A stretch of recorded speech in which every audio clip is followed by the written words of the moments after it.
Hello friends, welcome to Pravara Science Academy. My name is Professor Vinay Kotharkil and today we are going to continue with the Some Basic Concepts of Chemistry Part 4. In the previous three videos, we have seen different definitions and concepts which are very important for chemistry. In the last video, we discussed about the different laws of combination. In this video, we are going to discuss the Gay-Lussac's law of gaseous volumes, Avogadro's law, Dalton's atomic theory, and some important definitions.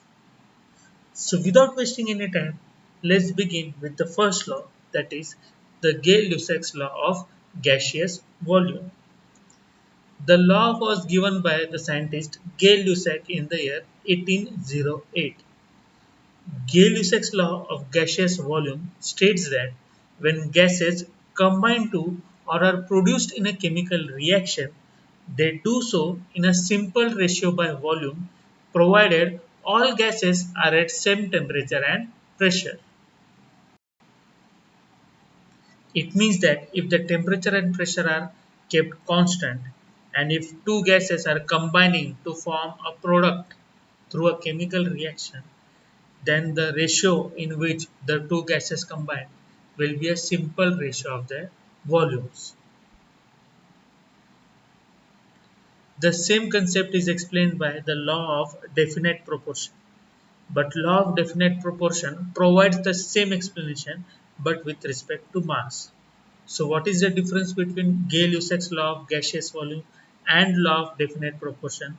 The difference is law of definite proportion gives explanation with respect to mass, whereas Gay-Lussac's law gives the same explanation with respect to volume. For example, two volumes of hydrogen combine together with one volume of oxygen to form two volumes of water.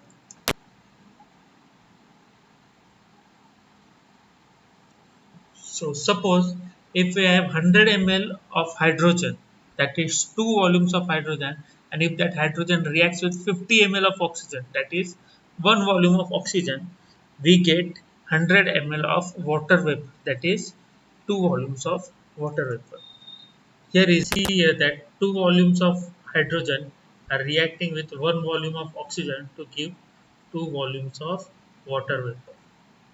So from this example, we can say that the ratio of hydrogen and oxygen to form water is 2 is to 1 by volume. Now, Gay-Lussac's law of gaseous volumes can easily be explained, can easily be understood with the help of work done by the scientist named Avogadro.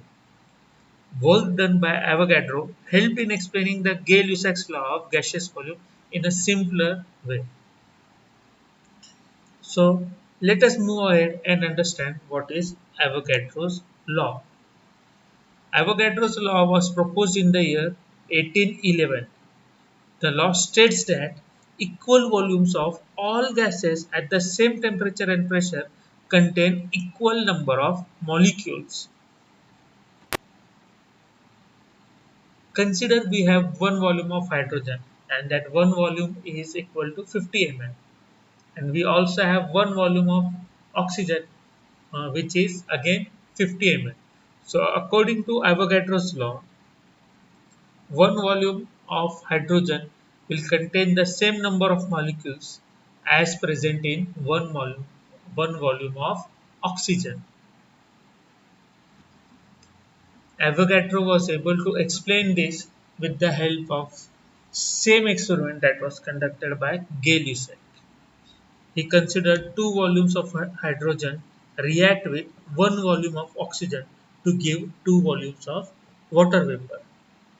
Avogadro was able to explain the reaction by considering the molecules to be polyatomic. He considered that hydrogen and oxygen, they are both diatomic molecules. It means hydrogen molecule contains two hydrogen atoms and oxygen molecule contains two oxygen atoms. This was able to explain the change in volumes and how the product, that is water, was formed. However, John Dalton and other scientists did not believe in the theory at that time. This theory was proved almost 50 years after the law was proposed by Avogadro.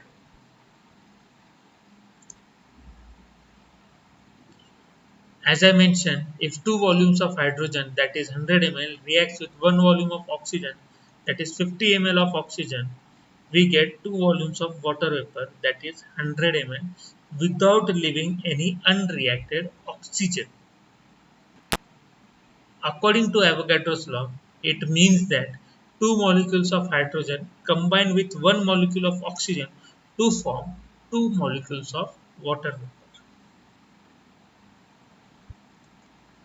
But this theory was not accepted at that time by all the scientists, and one of the scientists was John Dalton. Greek philosopher Democritus stated that matter is composed of small indivisible particles called atomio, which means indivisible.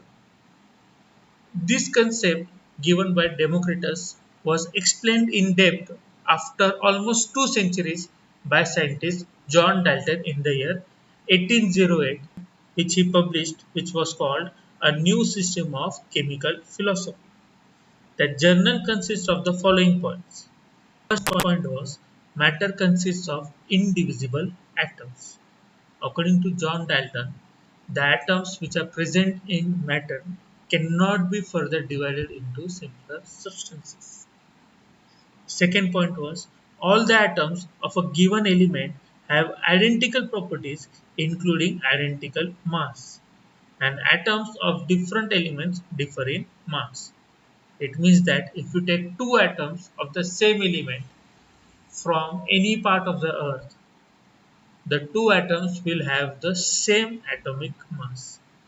But if you take two different atoms of two different elements, then their masses will obviously differ from each other.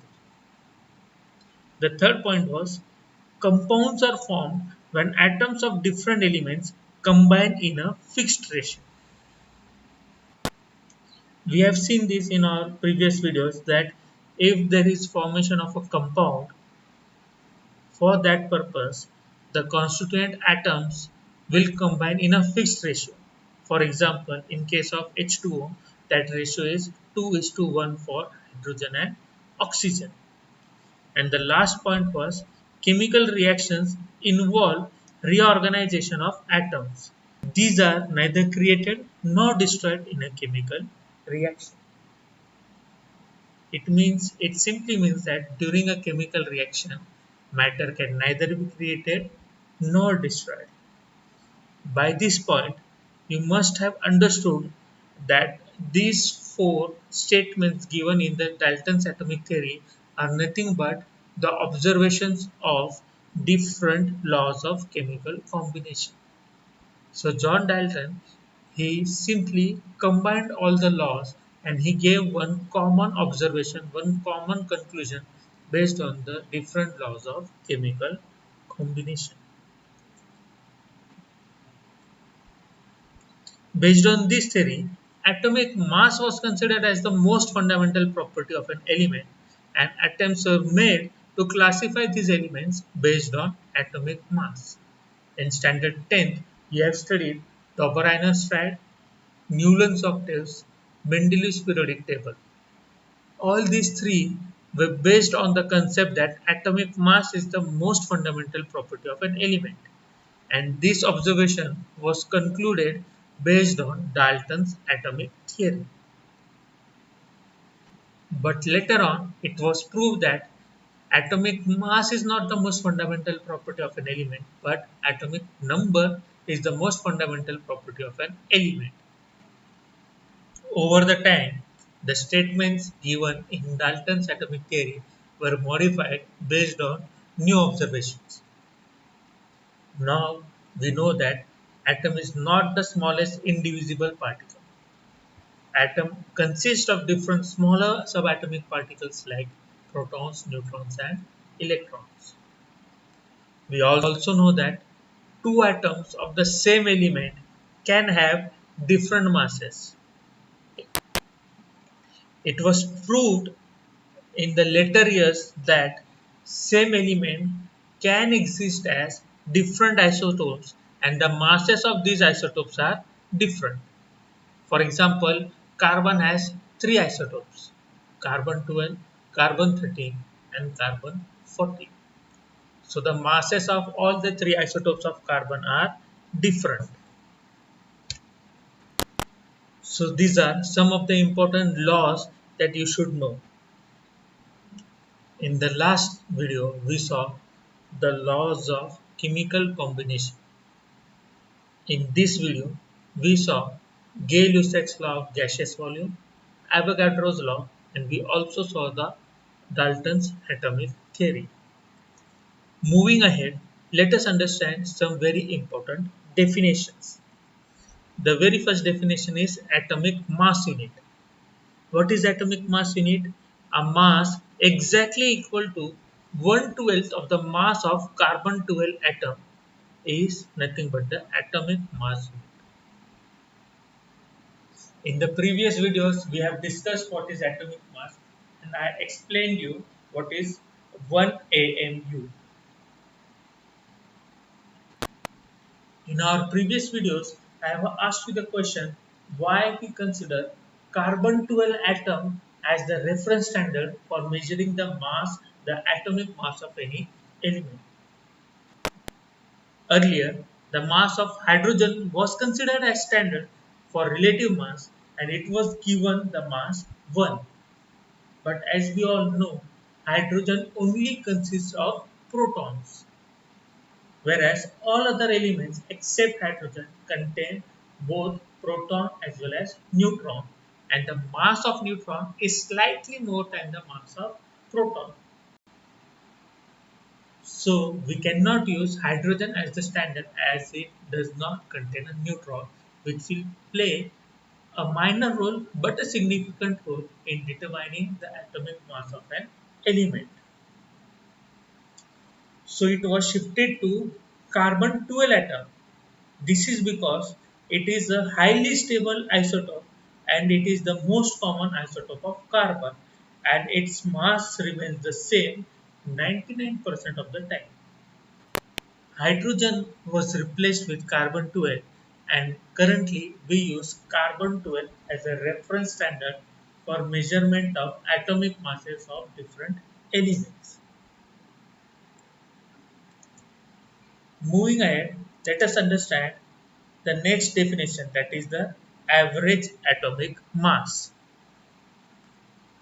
As we know, elements can exist in different isotopes and these isotopes have different masses. So, mass of an element calculated by taking the average mass of all the isotopes of that element is called as the average atomic mass. This can be explained with the help of a simple example. And that example is the atomic mass of carbon. Carbon exists in the form of three isotopes: carbon 12, carbon 13 and carbon 14. The abundance of carbon 12 is 98.892%, that of carbon 13 is 1.108%, and that of carbon 14 is 2 into 10 raised to minus 10%. It means the abundance of carbon 14 is very less, very low. So what we'll do, we'll multiply the relative abundance with the atomic mass of that isotope. And at the end, we are going to take the sum of all these three values. So as you can see on the screen, the average atomic mass of carbon will be 0.98892 into 12 daltons plus 0.01108 into 13.00335 daltons plus 2 into 10 raised to minus 12 into 14.00317 daltons, that is nothing but equal to 12.011 daltons. So the average atomic mass of carbon atom is 12.011 daltons. But for our convenience, in standard 11th and 12th, we consider the mass of carbon atom as 12 daltons. The next definition is the definition of molecular mass. Molecular mass is the sum of atomic masses of all the elements present in a molecule. For, for example, molecule of methane contains one atom of carbon and four atoms of hydrogen. So its mass becomes 16.043 daltons. This is because the mass of carbon is 12.011 daltons and mass of hydrogen is 1.008 daltons. Moving ahead, let us understand what is formula mass. The term formula mass is used for compounds that do not contain discrete molecules but are present as a clustered structure. Such compounds do not contain molecules, or we cannot differentiate that structure, that compound, with the help of its molecule. But all the atoms, all the constituent ions, they are packed together in the form of a cluster. The very common example of this is sodium chloride, NaCl. In NaCl, one sodium ion is surrounded by 6 Cl ions and vice versa. By using different spectroscopy techniques, we'll find out that Na and Cl atoms are surrounded by 6 ions of the opposite charge. So in this case, the mass is calculated based on the formula. The formula of sodium chloride is NaCl. So we consider the formula NaCl and we take the sum of masses of one sodium atom and the mass of another chlorine atom. So in this case, the mass is calculated based on the formula of sodium chloride, that is NaCl. The concept is very simple. We take the atomic mass of sodium and we add it to the atomic mass of chlorine. The answer comes to be 58.5 daltons. This is nothing but the formula mass of sodium chloride. And in general terms, it is considered as the molecular weight of sodium chloride. So the concept formula mass is very easy to understand. In compounds where you cannot differentiate molecules, we consider their formula and we calculate the mass of that formula. That mass is called as formula mass, and that mass is generally considered as molecular mass of that compound.